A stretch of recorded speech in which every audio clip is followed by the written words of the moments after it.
দেশ জুড়ে পালিত হলো ৭৬তম প্রজাতন্ত্র দিবস। প্রজাতন্ত্র দিবস উপলক্ষে কলকাতায় অবস্থিত অখিল ভারতীয় মারোয়াড়ি সম্মেলনে বিশেষ অনুষ্ঠানের আয়োজন করা হয়। প্রজাতন্ত্র দিবসে পতাকা উত্তোলন করা হয় অখিল ভারতীয় মারোয়াড়ি সম্মেলনের প্রধান কার্যালয়। জাতীয় পতাকা উত্তোলন করেন অখিল ভারতীয় সম্মেলনের রাষ্ট্রীয় অধ্যক্ষ শিব কুমার লোহিয়া। অনুষ্ঠানে হাজির ছিলেন মারোয়াড়ি সমাজের অন্যান্য ব্যক্তিত্বরাও।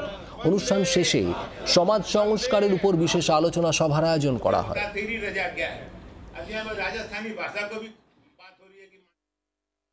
আমি অখিল ভারতবর্ষীয় মারোয়াড়ি সম্মেলনের তরফ থেকে সবাইকে জানাই গণতন্ত্র দিবসের শুভেচ্ছা। আমাদের সংস্থা 1935-এ স্থাপিত হয়েছিল।